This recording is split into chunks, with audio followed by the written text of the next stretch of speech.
Alright, race fans, we're back with our second installment of Power Hack for HO slot car tracks. I had talked about in the previous video perhaps trying to do a Tyco track next, but decided to do a Tomy. I set up a Tyco track in here and ran the cars around. The track itself had a lot of issues to where I don't think it would have been productive to do a test on it. The track itself was late model Mattel, and track wasn't made very well. So I scrapped that idea and went and gathered up some Tomy pieces and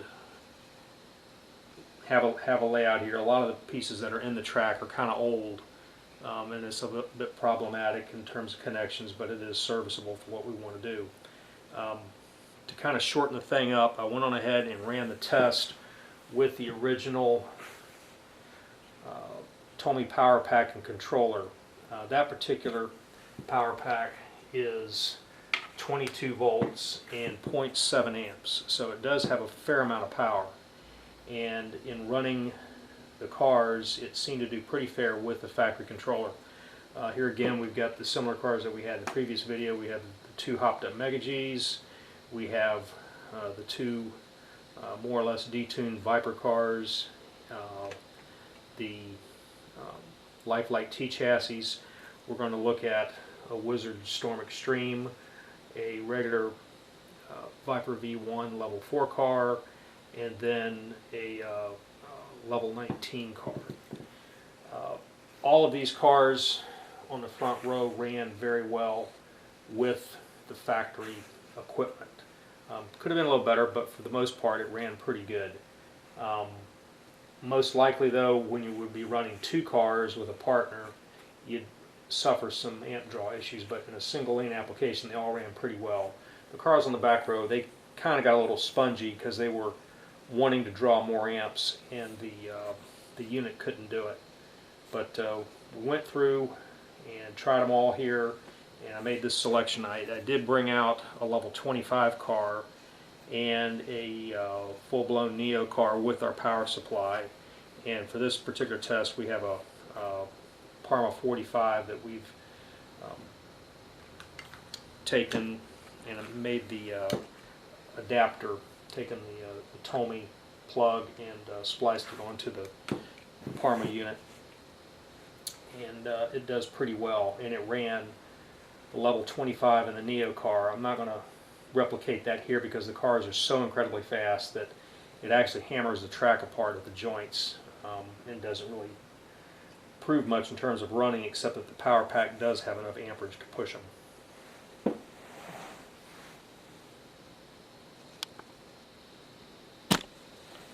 Alright, let's recap again as to which cars we're going to use. We have two of the newer Mega G cars. This particular car has the only upgrade is an O-ring front end set and super tires rear slip-ons. Everything else is stock on that car. This particular car has O-ring front end set. We have the Viper gear set in the back. We have the level 52 traction magnets, but we're using the stock Mega G tires because they're nice and hard. With the level 52 magnets, it seems like you need a little harder tire on that.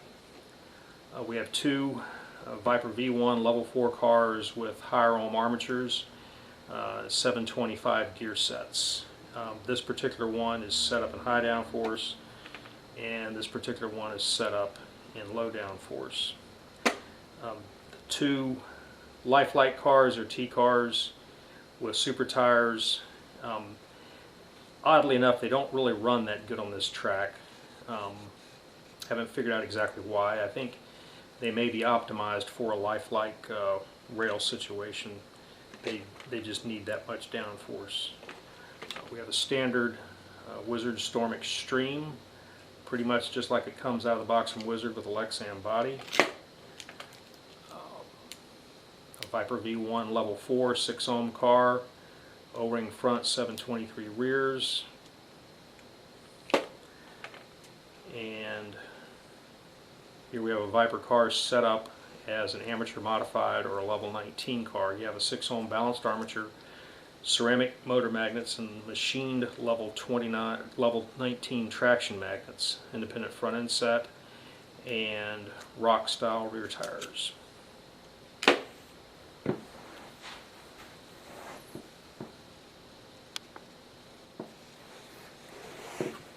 Alright, we're going to start with the Mega G's.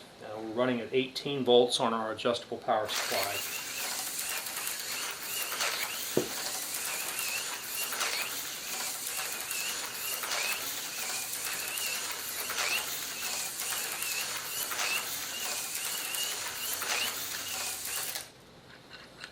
Alright, and we'll try another one.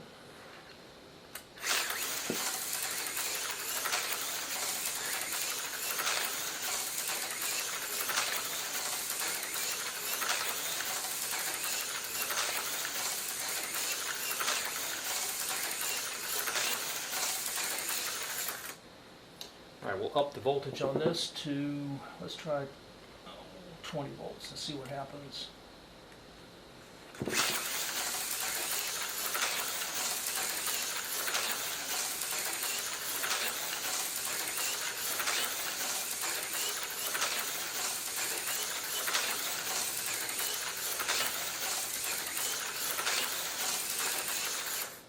And let's go all the way to 24 volts.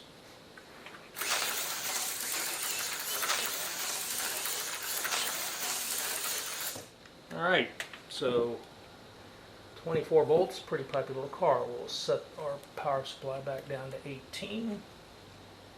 Go with our Vipers.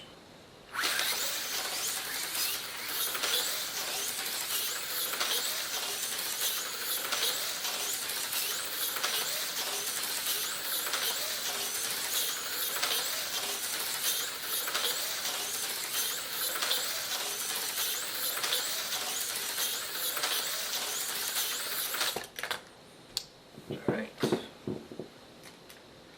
try the next one.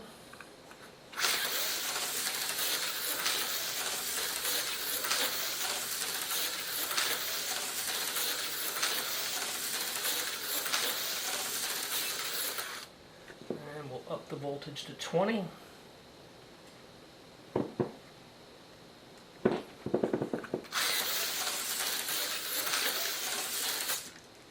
There we go, runs off at 20. Alright, we'll go back down to 18 for the lifelike cars. Let's see if we can keep them on the track. I don't promise anything on these.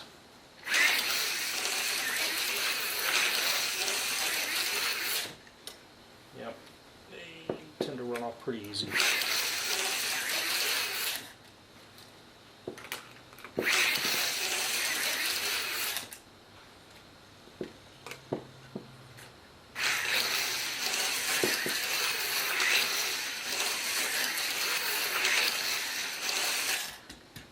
Yeah, they just do not like this track situation for some odd reason.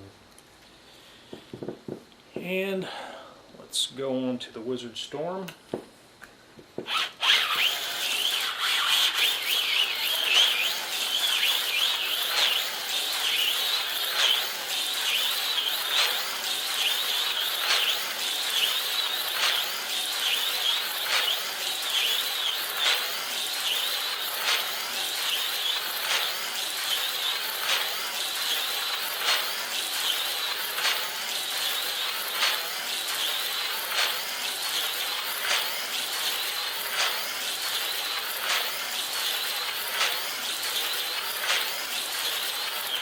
Right, that was a pretty much wide open throttle with very little trigger input. Let's give it some more voltage. We'll go up to 20 and see if we can get it to work and drive it off.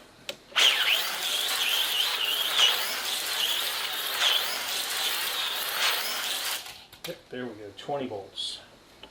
Right down to 18. Go with our standard Viper level 4 6 ohm car.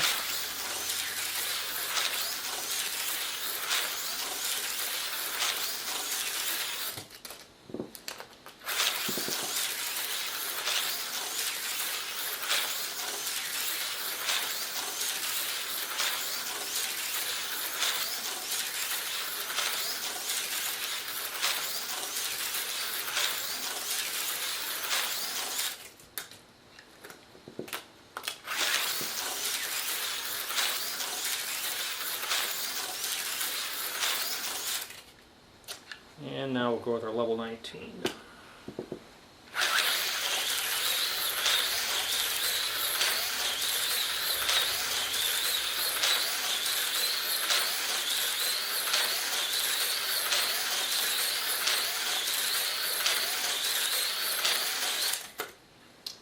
That pretty much is just holding part throttle. The car is so fast you really can't hardly drive it, which with the level 25 of the Neo cars, the problem is just worse.